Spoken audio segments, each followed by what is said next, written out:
I'm super excited to introduce you to David Furman. Many of you know who he is, many of you know him personally, and many of you are probably meeting him for the first time today. He's a Charlotte native, an architect, a developer, specializing in creating the urban experience through unique residential and mixed-use developments. He also designed and developed over 40 projects in Uptown Charlotte and in South End, including the first high-rise condo in Uptown. He's received a ton of accolades, both as an architect and as a community activist, including the Vision Award from Charlotte Center City Partners, Charlottean of the Year from Charlotte Magazine, and a Pillar of the Industry Award from the Charlotte Business Journal. He's also an accomplished artist and sculptor in his own right, creating these amazing pieces from found wooden objects, which you're going to see some examples of shortly here. And here's the thing about David. You know, whether he's creating art or developing architecture or participating in countless efforts to advance Charlotte's urban presence, you're going to learn that sometimes David Furman follows the rules, sometimes he makes the rules, and sometimes he breaks the rules. And this is one of the things we love about him. In short, the work of this wild and unruly creative leader has allowed us all to wander, to commune with each other, to lose ourselves, and to really find enchantment in the city that we call home. So ladies and gentlemen, here to boldly lead us into his creative wilderness, please welcome the one and only David Furman, everybody. Come on up.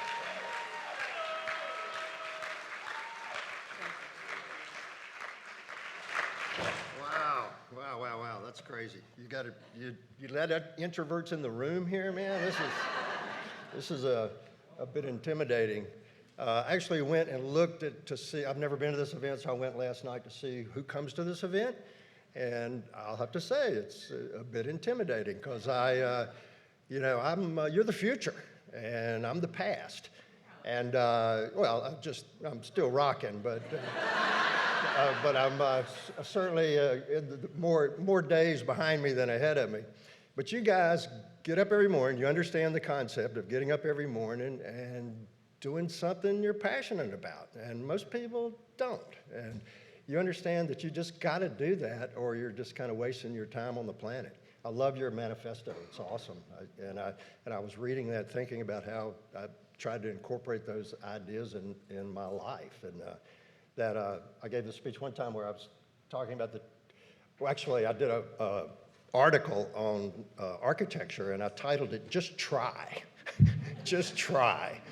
And if you care and you try, well, that's basically what your manifesto says. So that's very cool. So thanks. I'm going to blow through a bunch of stuff. I've got a lot of stuff here, and I hope I can get through it. But this is a drawing of me that my daughter did when she was 3. She's now 45, and when we launched our architectural firm, this was our logo. And so it was on our hats and our T-shirts and our koozies and our stationery. And I had a big fro at the time, so it was kind of appropriate. She got a little bit of the fro going on there. But we started the firm, and my idea was I'd worked for a conventional architect, and then I thought, I want to start my own firm, and I had 3 goals. First goal was to do great stuff. I just wanted to do work for people that cared, that wanted to push you and wanted to do great stuff. And the second goal is I wanted to have a good time doing it. I wanted to work hard and party hard. And we had a young firm, and we did exactly that. I was early 30s, and the crowd I was with was 20s, and we had a great run doing cool stuff. And my third goal was to make some money. And I realized quickly that if I really focused on 1 and 2, that I wouldn't have to worry about 3, and I actually never really have. And I've never made decisions based on what sort of the financial result was going to be, which is kind of amazing that I made a ton of money.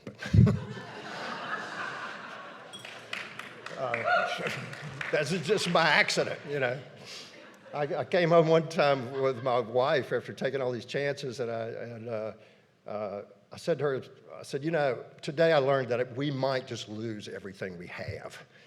And she looked at me and went, so, where do you want to go to dinner?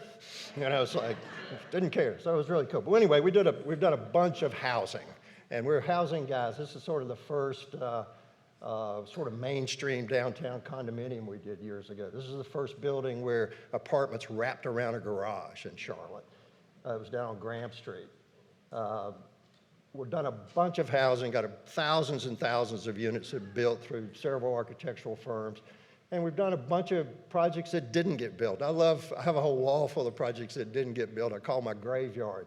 But they're some of the coolest projects we've ever done. And I look at it for inspiration every day. That firm there was a recession 30 years ago, and that firm just crashed against the wall. We went from full throttle, 25 people, drawing as fast as we could, to nothing, no work. So my wife and I refinanced our house, went to Bermuda, rented a house on top of a mountain with a swimming pool. We had no money. And I think I'm probably still paying for that. And stayed there for several months and then came back and decided, all right, I got to get on with this. We'd worked for developers all my life. I thought we just have to make the phone ring. The phone wasn't ringing anymore, so we're going to start building our own projects and developing our own projects.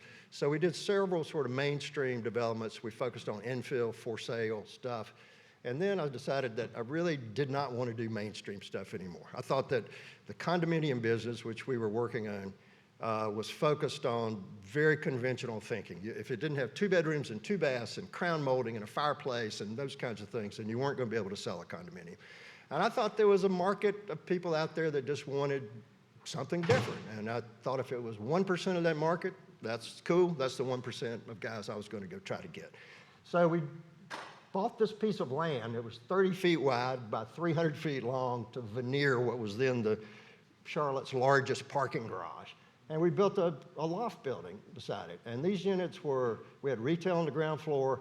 The units were very small. They had this steel stair that went up to a sleeping loft, concrete floors, concrete walls, or brick walls. Everything was exposed. Nobody'd seen any, I mean, this was, I don't know, 25 years ago. Nobody'd seen anything like this. And we set up a kiosk in Founders Hall, which was actually busy then. It's kind of a tomb now, but we set up a kiosk and we sold this whole project in 24 hours. It was amazing. People were lining up, running to ATM machines, getting cash and throwing it at us. And I went home with this cash coming out of my pockets. It's like, I think we hit on something here. I think this is going to work. So from then I thought, okay, creative work, creative condos, creative housing for sale is a good avenue. This is First Ward, which a long time ago was not a good place to be. It was a pocket of poverty and a pocket of hopelessness, which builds a pocket of problems. And so Bank of America and the city decided to revitalize it. They assembled all the local developers in a room and said, all right, we're going to rework this part of the city. Who's on board? And there was just crickets in the room. And I raised my hand and I said, this is 5 or 6 blocks from Tryon Street. This is a chance to build a new urban neighborhood. And if there's a commitment to infrastructure, we'll do all the sites you give us. And so we put every site we could under contract. I was putting things under contract's easy. Actually, paying for them is different. But we built a ton of projects. These were new ideas. This was a loft-style townhouse that had just open floors, and then it went up to a roof terrace.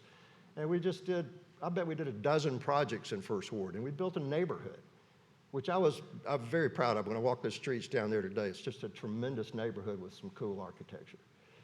This is the first mixed-use project in South End. It's sort of hidden behind a bunch of stuff now, but it had retail on the ground floor.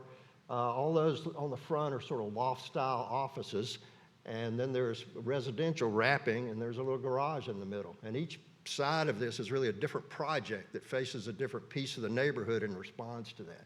But they were very unique units. You can see they're tall, skinny.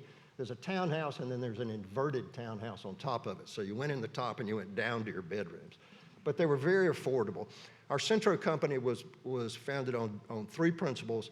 We wanted to do exclusively urban architecture because we thought there was a resurgence in the American cities. And we wanted it to be exclusively sort of more adventuresome architecturally. And we wanted it to be more affordable. So we drove that by just doing tiny stuff.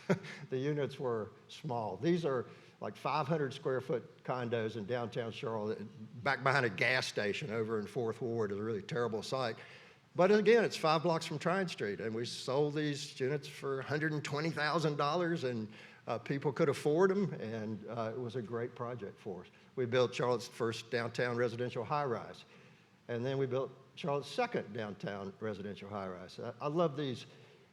For a crowd, well, for me, I love a sketch like this. This is sort of the original concept sketch of the Trademark building, where we were laying it out, figuring out how it was going to work, how the garage was going to work, how the building was going to mass.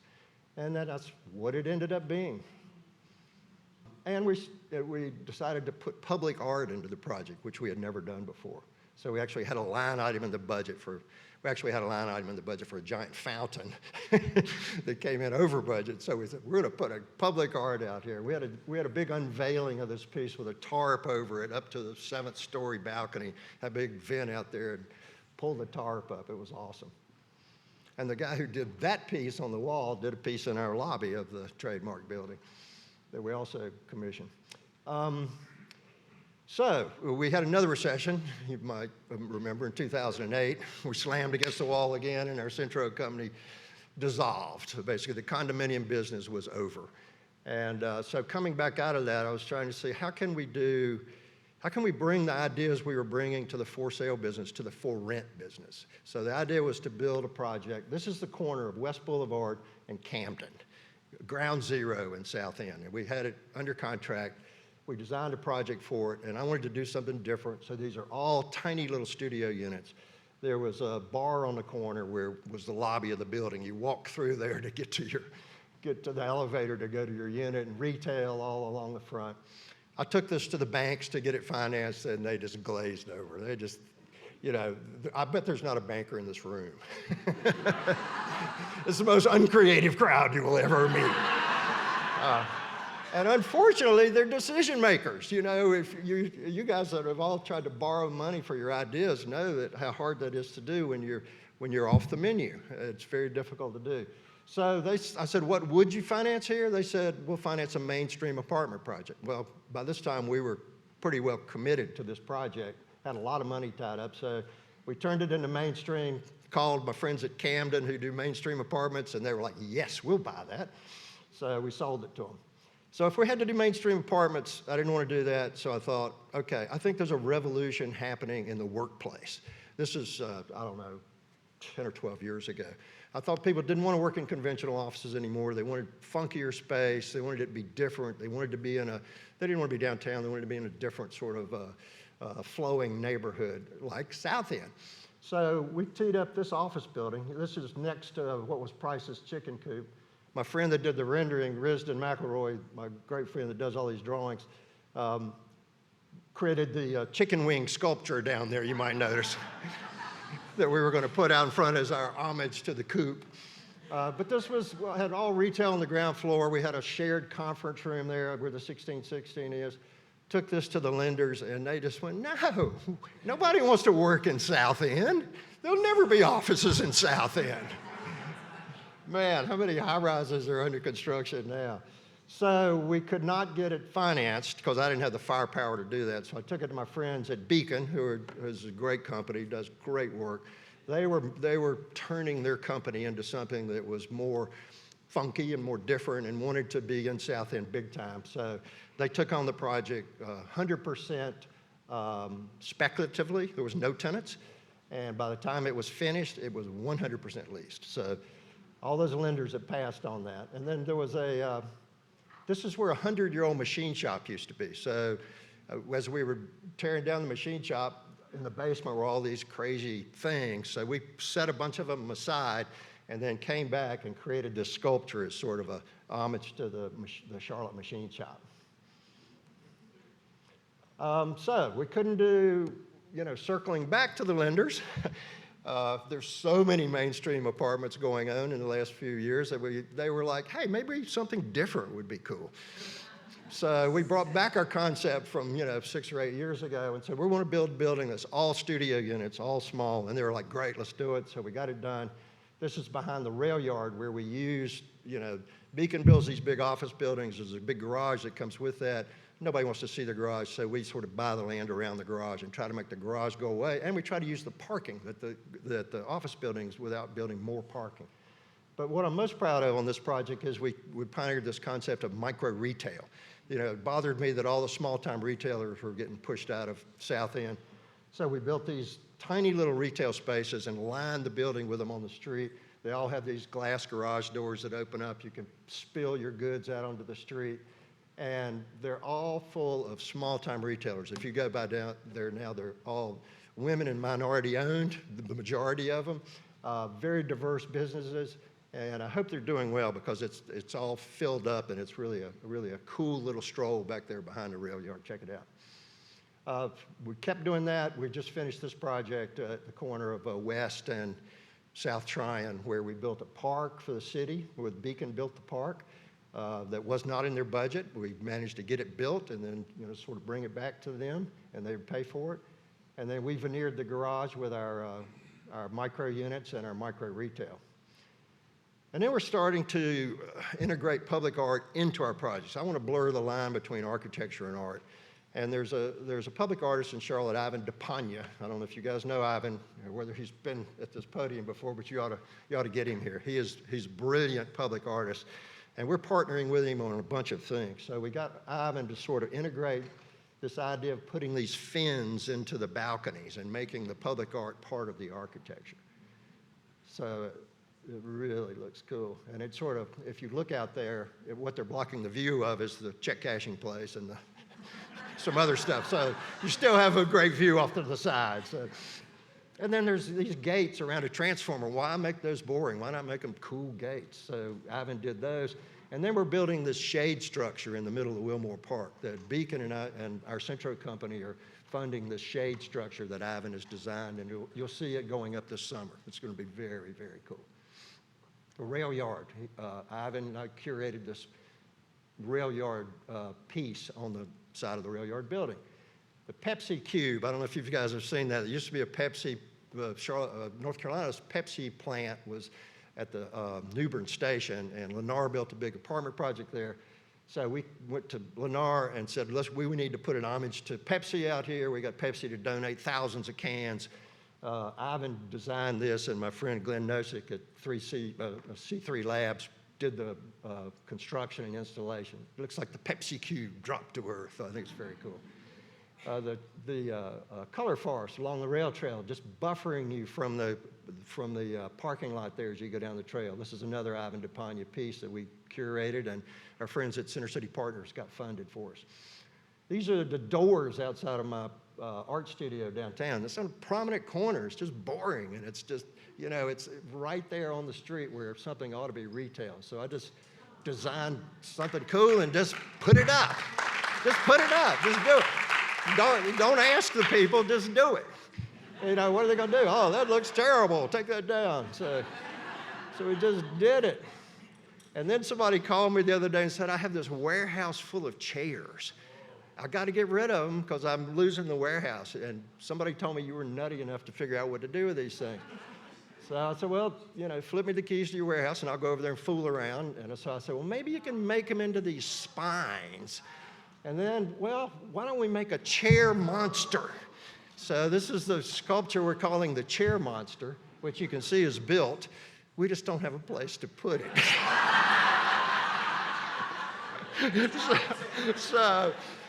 So we found a place, we keep finding a place and we lose it and we find it and lose it. I think we've got a place that we're working on now, and hopefully it'll be appearing this summer. Obviously it's built, and through Center City Partners we've gotten some funding for it to make it happen.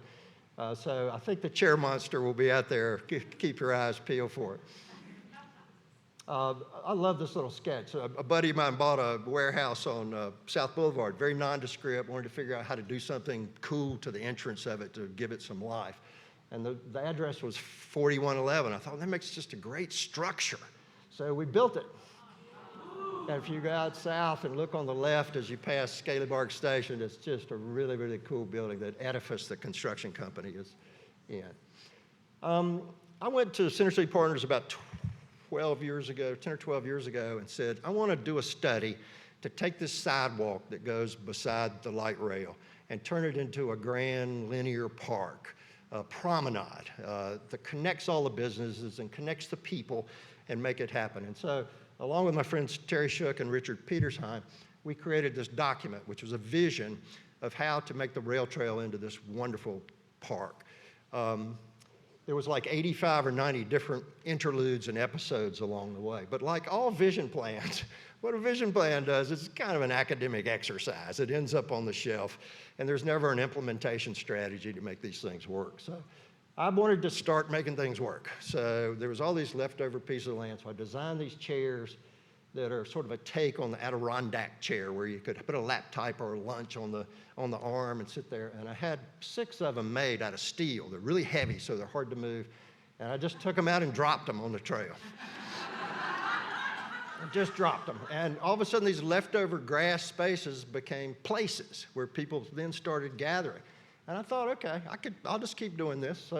Well, this is Rail Trail Initiative number 7. So I don't know how many I actually did, but I just kept cranking them. So if you've been on the trail, you might have seen the big red exclamation point out there.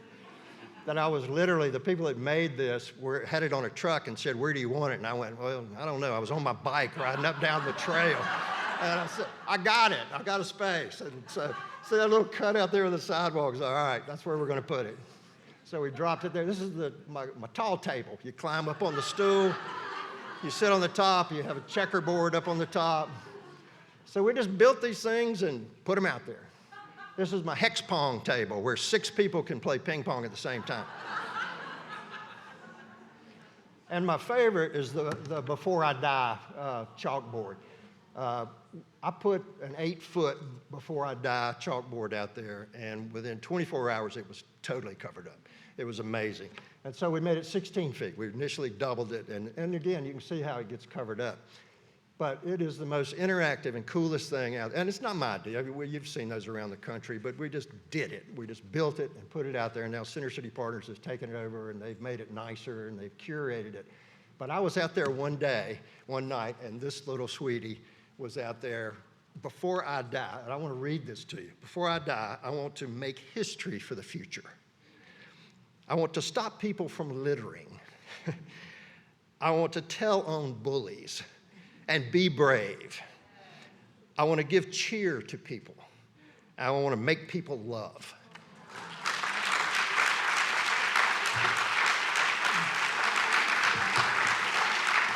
Drop the mic, man. That was like, if I ever was questioning why I was doing this stuff, I had my answer that night. But the big deal is that there's bigger places out there where I really can't do these guerrilla things. I've got to permit them, get permission, that sort of stuff. This was owned by Katz, a great piece of land left over. So we designed and built this, what I call Edna's porch.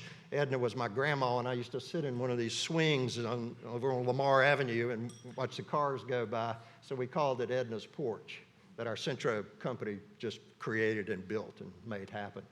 So with that in my pocket, I went to Beacon and said, Beacon had just bought this Fowler building. I said, you guys need to do something with this scrap piece of land back here.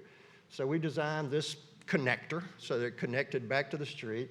We animated it. They paid for the deck, and we animated it with the seesaw. My friend Ben Parrish at Steel Design is just an awesome, creative dude.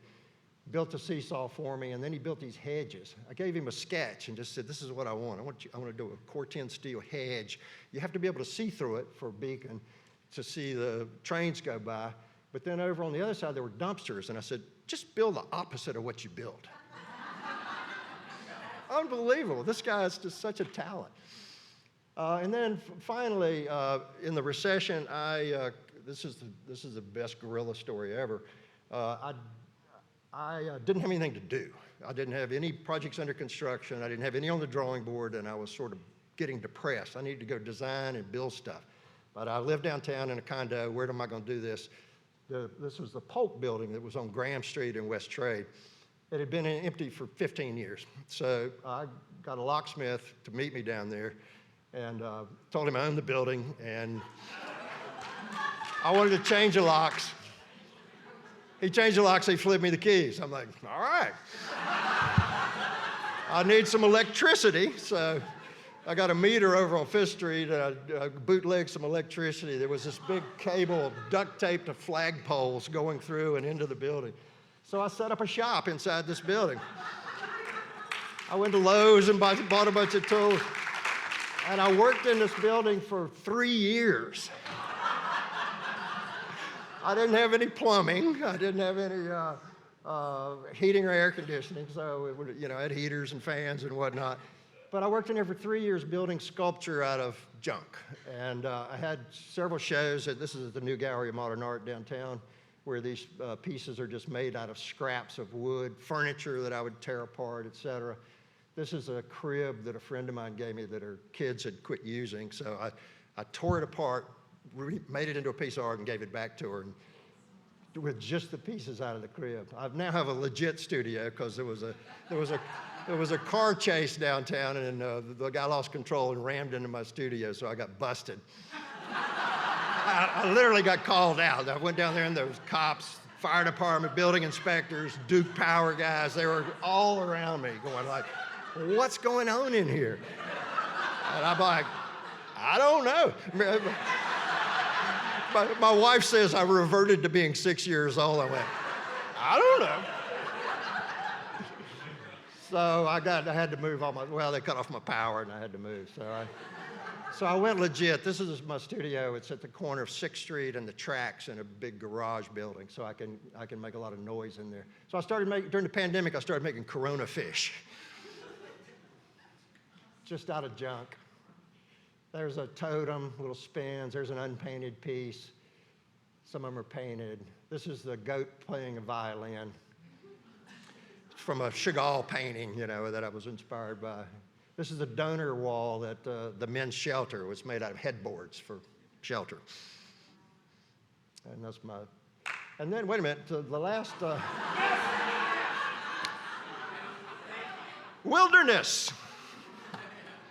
How's the urbanite going to tie wilderness into this speech? I'm not sure. But I thought about this. These giraffes are mine, and they belong in the wilderness. Unfortunately, they are urban giraffes, as you can see, the one wearing earrings. It's sort of a giveaway. But my friend Ben Parrish built these things at Steel Design. Unbelievable guy. I commissioned him, and he built them. And what do you want to do with them? And I put them, they were on East Boulevard. I had to move them. And so what am I going to do with them? I put them in Wilmore Park. And if you lived in the wilderness, you don't have to deal with permits and permission and protocol. But in the city, you do. So the county has asked me to move these. I thought if I just put them there, that people would love them. The kids in Wilmore call it the giraffe park. They love them over there. But the county doesn't like them because I didn't follow the rules. And that's the downside when you don't follow the rules. Sometimes you get slapped. So that's where I am on that. If the rules that I break, you talk to me about being a rule breaker, and I don't know how my time is, but I follow sort of an ethical and moral compass. I feel like I do things that for people, I do them, as long as I follow an ethical and moral compass, I'm on solid ground. And if the rules get in the way of that, I don't care. I call it the red light in the middle of the night thing. You come to the red light, you stop because you live in a civil society and you've got to give way to anybody who's there, and you yield. If there's nobody there, you keep going. You don't sit there at 2 in the morning at a red light when there's nobody there. So that's kind of the way I feel about it. And it bugs me that kind of stuff gets in the way, but I don't live in the wilderness. I live in the city, and so I've got to find a place for my city giraffes to park. So if you have any ideas, let me know. I'm done. Thank you.